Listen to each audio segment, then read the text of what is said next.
بالله من الشيطان الرجيم. بسم الله الرحمن الرحيم.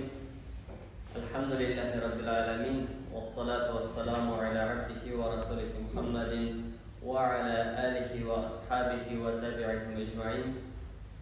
Barcha maqtovdanlar, hurmatlilarimiz, tubanchiliklarimiz, g'alamlarning Robbisi Alloh taologa tegishli. Ko'ngillarimizdan shaqqan salovat shariflar, hurmatli, suyukli, qadrli bo'lgan payg'ambarimiz Muhammad Mustafa sallallohu alayhi vasallamga bo'lsaydi, ana ahli baytda, sahobalarga, tabiinlarga ham to'g'ri yo'ldan borishi barcha mu'min musulmonlarga Alloh taolaning salomlari, rahmatlari ham barakatlari bo'lsin. Alhamdulillah, Allah subhanahu wa ta'ala erlarni xotin-qizlardan ustun qildi. Eng yaxshi irodlarni saylab olib, ularni payg'ambarlardan qildi. Eng payg'ambarlarning da eng-englarini saylab olib, Alloh taolo rasullardan qildi, ularga yangi shariat berdi. Rasullarning da 5-sini saylab oldi. Alloh taolo ularni ulul azm minar rusul, ya'ni Alloh yo'lida ayirusha tirishlik, sabrlik ko'rsatgan 5 Alloh elchisini saylab oldi. Shularning da eng ustuni payg'ambarlarning xatimi, elchilarning so'ngg'isi, oxir zamon payg'ambari Muhammad Mustafa sallallohu alayhi vasallam. Payg'ambarimiz sallallohu alayhi vasallam 39 yoshida bizga qaraganda, hijriy kalendar bo'yicha, oy kalendari bo'yicha qaraganda 40 yosh bo'lganda, anga eng birinchi oyat indi. Alloh taolo aytdi: "Iqra bismi robbikallazi xalaq." Seni o'qi deya, xalq qilgan Robbingning ismi bilan o'qi. Ham endi shu oyatlar bilan Muhammad ibn Abdullah nabiga aylandi, elchiga aylandi. Uzoqqa o'tmay Alloh subhanahu va taolo aytdi: "Ya ayyuhal muddaththir qum fa'anzir va robbaka fakabbir." Ey burkangan kishi deya, tur kisat kishilarni Alloh taoladan bo'lgan ulasha g'azab bilan agar ular iymon keltirmasalar ham Robbingni buyukla degan oyatlarni indirdi. Ham Alloh Muhammad sallallohu alayhi vasallam Alloh taolaning payg'ambari aylana Rasulullohga, Alloh taolaning elchisina. Demak, payg'ambarimiz sallallohu alayhi vasallamga shu vaqtlardan boshlab 23 yil davomida Alloh taolaning kalam sharifi bo'lgan Qur'on inga turli voqealarga javob bo'larak, turli savollarga javob bo'larak, turli qissalar bo'larak, shariat qonunlari bo'larak Alloh taolo shu o'zining kalam sharifi, o'zining so'zi bo'lgan Qur'onni indirdi. Ham Rasululloh sallallohu alayhi vasallam kishilarni dinga chaqirdi, shu Qur'onga iymon keltirishga chaqirdi. Shu Qur'onning hujjasi deb aytganda Alloh taolaga iymon keltirishga chaqirdi. Ammo lekin shu da'vat bek qiyinlik bilan bordi. Ham Alloh elchisi sallallohu alayhi vasallam Yunala Toyif shahari xalqini dinga undab qori, ammo lekin ularda islom dinini qabul etmaylar. O'lg'ana tug'ila Rasululloh sallallohu alayhi vasallamni qo'yib chiqaralar. Ham bir yerlikka yetkazib payg'ambarimiz sallallohu alayhi vasallam Alloh taolaga yolvorib duo qilib, ham shu vaqtda Qur'on o'qiydi. Payg'ambar sallallohu alayhi vasallam bilmay Qur'onni boshqa maxluqlar eshitganini. Amma ingan oyatlarda Alloh taolo aytadi: "Qul uhiya ilayya annahu istama'a nafarun minal jinni faqalu inna sami'na qur'anan ajaba." Payg'ambar sallallohu alayhi vasallamga oyatinga ayt: "Ey Muhammad sallallohu alayhi vasallam, menga indi Qur'onda xabar etildi, durustlikda jinlardan bo'lgan bir turkum Qur'onni eshitganligi haqida." dedi. Hamalar aytalar: "Inna sami'na qur'anan ajaba." Biz o'zining tuzilishida g'ajab bo'lgan Qur'onni eshitdik dedi. Payg'ambar sallallohu alayhi vasallam bu haqda bilmay, ammo lekin Qur'on o'qiganda shulay nasib bo'lar, bir turkum jin onun Qur'on o'qiganini eshitda ham g'ajab qolalar, g'ajablanalar. Payg'ambar sallallohu alayhi vasallamga igonatlarda ayta, Allohning so'zlarini Alloh taolo o'zi topshira: "Yahdi ila rushdi fa amanna bihi va lan nushrika bi robbina ahada." Ol Qur'on to'g'ri yo'lga chiqara kishilarni deydi. Biz anga iymon keltirdik, ham biz bir vaqtda da Alloh taolaga tengdash ittash qilmaymiz deydi. Shulay deb alhamdulillah Alloh subhanahu va taolo payg'ambarimiz sallallohu alayhi vasallamga anglata: "Sen undagan kishilar islom dinini qabul etmasalarda, sendan faqat sabab qilug'ini talab etilar. Senin tırışlıkların bir başında yok kaşıtmayır. Hem bu bütünümüzge de kağılatırgan mesele. Senin tırışlığın din alga gitsin için, Rabbimizin sözü bütün sözlerden de üstün olsun için senin kılgan tırışlıkların bir vakitte da boşka gitmeyecek, Allah Teala ona yol koymayı. Peygamberimiz sallallahu aleyhi ve sellem tarihinden ko'rgach, bütünley bilmegen, bizden ko'pga alga bo'lgan sivilizatsiyalarning birisi bo'lgan jinlar, g'alama, alhamdulillah jinlardan bo'lgan bir turkum islom dini qabul qildi. Fadakkir innama anta muzakkir lasta alayhim bimusaytir. Sen jitkirgina deydi, islarnagina tushir deydi. Sen iskagina tushiruvchi deydi Peygamberimiz sallallahu aleyhi ve sellem Allah Teala. Dürüstlükte senin alarga, hüküm kılırga, sana mümkünlük vekalet girilmegen, yani sen üstülen bilen bir kimde dinge kırtalmazsın diye. Şulaydır Kur'an'ına. Kur'an kişilerinin turmuşunu özgərtər. O vakitte iki zor imperiya bulgan, Bizantiya imperiyası bilen Farsı imperiyası piknik alga gitken iller bulalar. Garepler orta kalgan bulalar. Әйе, аларда көркәм яхшы сыйфатлар була, әмма дә ләкин тормыш рәвеше туры юлдан бик күпкә ерагайган була. Алар Аллаһ Тәгаләдән башка илаһларга гыйбадат кылалар.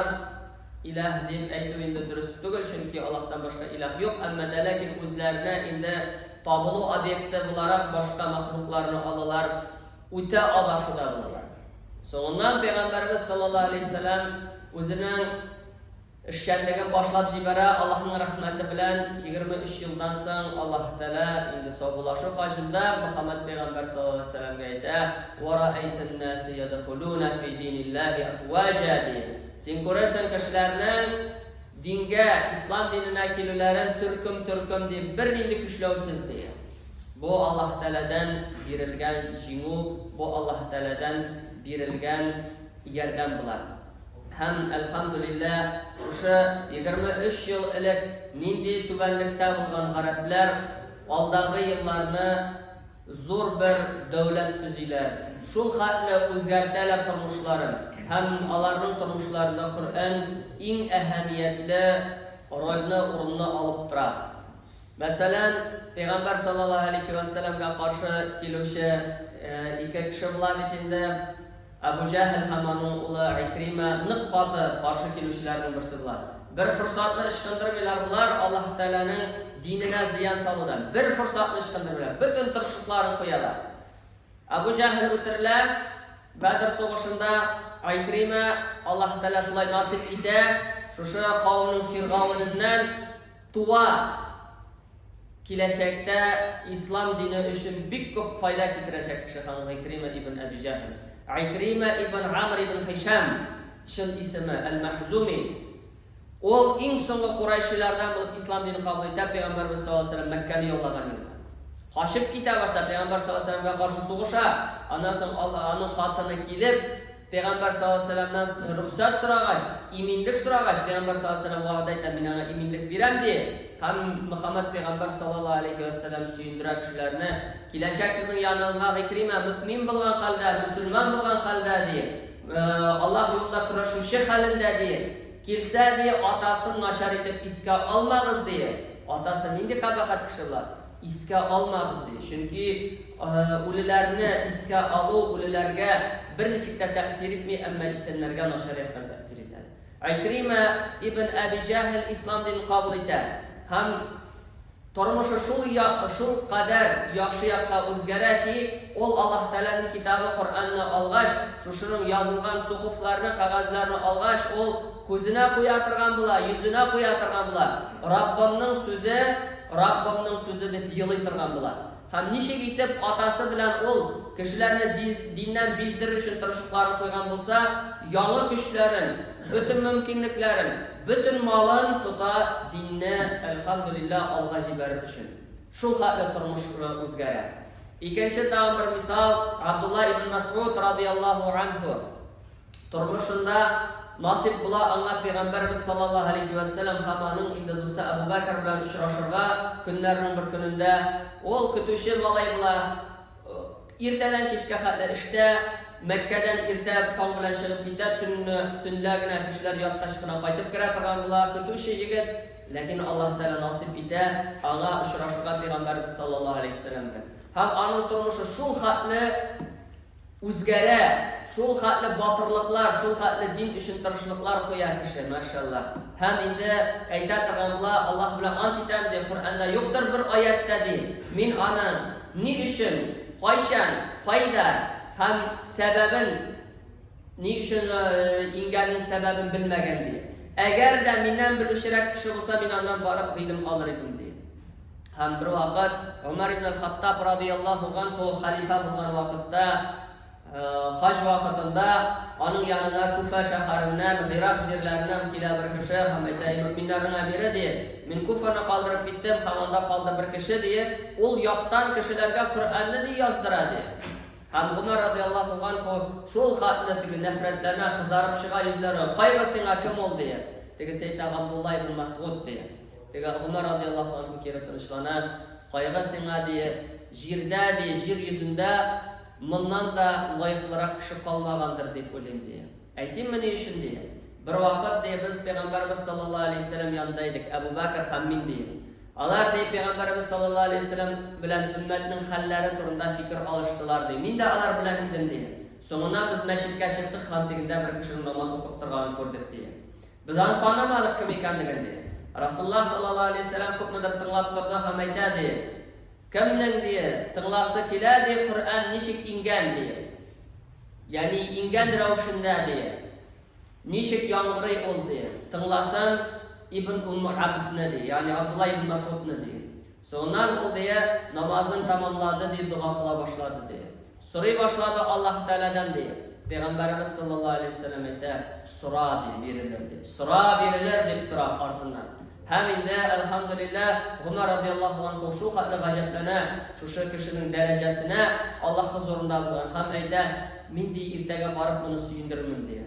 Ama min barganda inde Ebu Bakr Siddiq radıyallahu anhu diye bu haberle inde Abdullah ibn Mas'ud'a jitkirgen ettik. Hem bir vakitte da min anı diye izgilikte uzak almadım deyip Ömer radıyallahu anh'ı söyletiramam. Hem şuluk Abdullah ibn Mas'ud radıyallahu anh'da bir vakit diye Peygamberimiz sallallahu aleyhi ve sellem bana etti diye. Ey Abdullah diye bana Kur'an okudu diye. Men indi gajaplandım ey Allah elçisi sallallahu aleyhi ve sellem. Sina ingen Kur'an'ı nişik okuyayım diye. Men oku diye bana başka kişilerin işlesim kileri. Hem Abdullah ibn Mas'ud radıyallahu anhu Nisa suresinin 41. ayetini okuyup anda Allah Teala haber ite kıyamet gününde Muhammed sallallahu aleyhi ve sellem bütün kişilerge şehit olarak jiberilgenin hem nişlerler alar diye Kur'an bilen amel kılmışı Allah Teala bilen uçraşkan günlerinde diye esin alar şehit olan günde diye. Hem diye yüzümünü ko'tarib qaradim Peygamberimiz sallallahu aleyhi ve sellem'ge diye ol diye yılap otura idi diye. Rasulullah sallallahu aleyhi ve sellem. Hem inde elhamdülillah Peygamberimiz sallallahu aleyhi ve sellem Kur'an okurga, Kur'an öğrenirge, emir itaatırgan bulgan kişilerge, mesela Ebu Umame el-Bakhili radıyallahu anhu'dan getirgen hadiste Peygamber sallallahu aleyhi ve sellem ede İkra'ul Kur'an fe innehu ya'ti yevmel kıyameti şefi'an li ashabih diye. Kur'an okugaz diye, kıyamet gününde ol özünün okugan bendelerine şefaatçi olarak gelir diye. Kur'an okugaz. Bizden köpçülük vakitte Müslümanlar indi yaşlar bigirekte zor temalarga kirib kiteler. Ama da lakin elifni tayaktan da ayıra bilmiyorlar. Kur'an okumuyorlar. Eller indi batıllarga deb aytiginde bahaslarga kirib kiteler. Ama da lakin Kur'an'ını aşıp okurga güçlerinden kelmeydi. Hem bu bütünümüzge de kavlatırgan mesele. Biz eller nerselerini sözümüzde indi işlerde kılabız. Ama Allah kitabı Kur'an'ını aşıp oku koy vakitte bizge piknik avraytılar Allah saklasın. Peygamber sallallahu aleyhi ve sellem nerse deyip okugaz Kur'an'ını kıyamet günde ol özün okuşularga diye şefaatçi olarak gelir. Şefaatçi, yoklavuşu olarak gelir. Allah Teala'ga şefaat kılır. Elhamdülillah Allah Teala onun şefaatini kiri kalkmaz. Peygamberimiz sallallahu aleyhi ve sellem ayta kim Kur'an'ını okuyup ondan onun bilen amel kılar diye qarağız neydi derecege Allah Teala gösterdi. Ata anasın Allah Teala bu bendenin de kıyamet gününde diye kiyindirir nurdan bulgan taş bilen diye. Yani el-uzingine tugul ata anasına Allah Teala nurdan bulgan taş giyirir diye başlarına. Alın diye balkıp duruğu diye dünyadagi quyoshning nurlaridan da nig'roq balqiydir diye. Siz narsa o'ylaysiz onun bilan amal qilish kishi turunda diye. Ya'ni bundan da zo'roq ajr savob tag'ida birlashak degani anglatadi. Payg'ambarimiz sollallohu alayhi vasallam qarang, Qur'on o'qib onun bilan amal qilishiga ali onun savobini ajrini aytmay Payg'ambarimiz sollallohu alayhi vasallam anisina qiyomat kunida toshga kirilir diye. Nindi zo'r daraja. Onun bilan amal qilishiga tag'ida ko'proq birlashak inshaalloh. Payg'ambarimiz sollallohu alayhi vasallam aytadi, qiyomat kunida aytirilar diye Qur'on o'qishiga diye o'qi diye. Nishik sinani dunyoda vaqtda o'qiding ham ko'tarildi. Ham sening diye oxirgi o'rining diye so'nggi bilgan oyat darajasida bo'lar diye. Shunliqdan chiqib qay bir olimlar aytadilar, shunday fikrni jannatlardagi darajalar diye 6000 dan ortiqdir diye. Ya'ni oyat sonida deb aytadilar. Shunday fikrni aytuvchilar bor. O'qi ko'taril, nishik sen ana dunyoda vaqtda o'qiganing kibik diye. Sening oxirgi o'rining so'nggi bilgan oyating o'rinida bo'lar diye. O'qi ham ko'taril. Dunyoda o'qigan vaqtda kibik diye. Biz mana bu masalada endi xilofat qilmaymiz ekan bu hadisga.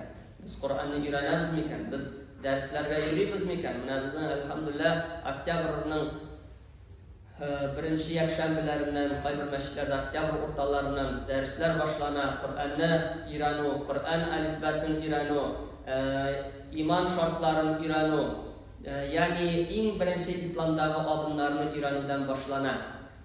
Bizning tege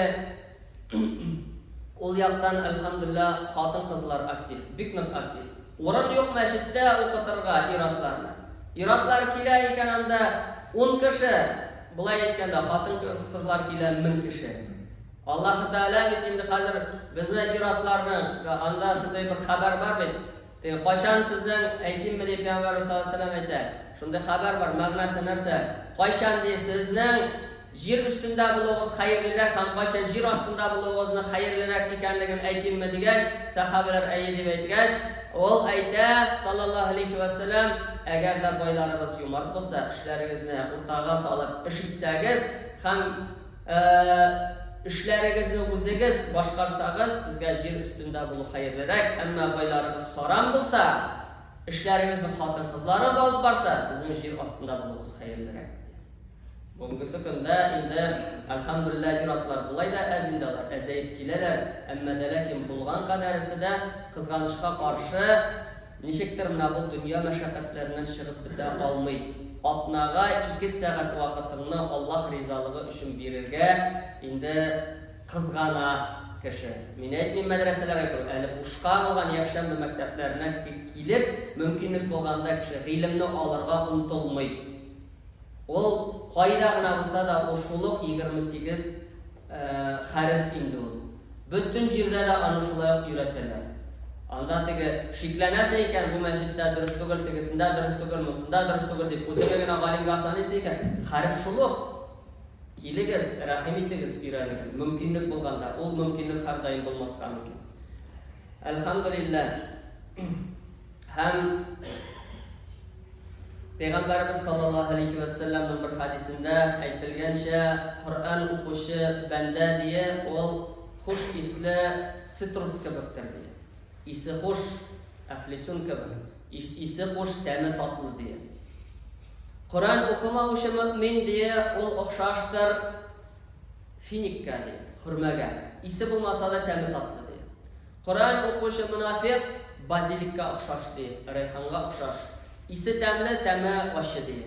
Hem Peygamberimiz sallallahu aleyhi ve sellem aytadi, hem indi Qur'on o'qimoqchi banda diye, yani Qur'on o'qimoqchi munofiq diye o'xshashdir shunday bir o'simlikka diye, onun isi de sosi, onun təmga da oshi diye. Endi Alloh subhanahu va taolo bizga eng zo'r ne'mat bo'lgan iman ne'matini berdi. Allah Teala bizni musulmonlardan qildi. Allah Teala bizni shu vaqtda, shu o'rinda yashata o'zining buyuk hikmati bilan. Shunga ko'ra bir vaqtda da bizni dunyo mashaqqati, albatta dunyosida olib borishga kerak. Bizni Alloh Teala'ni zikr etuvdan endi mashg'ul etmasin. La tulhikum amwalukum wa la auladukum an zikrillah diye Allah Teala.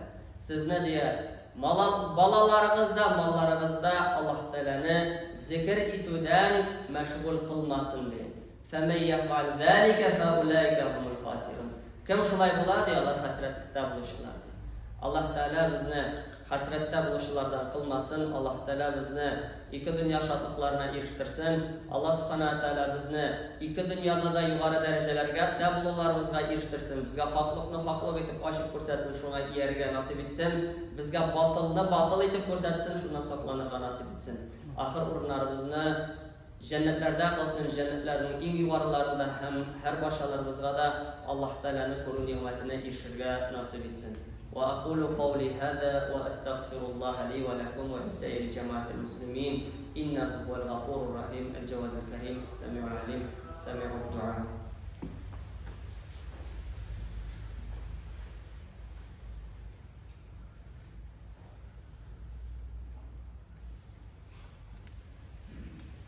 الحمد لله رب العالمين حمدا كثيرا طيبا مباركا فيه كما يحب ربنا ويرضاه.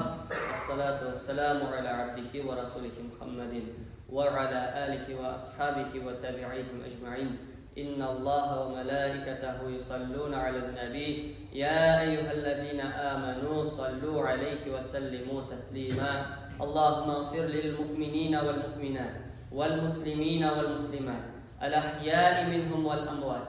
اللهم أعز الإسلام وانصر المسلمين وارفع راية الإسلام فوق كل شعار ووفق ولاة الأمور إلى ما تحب وترضاه يا رب العالمين ويا خير الناصرين.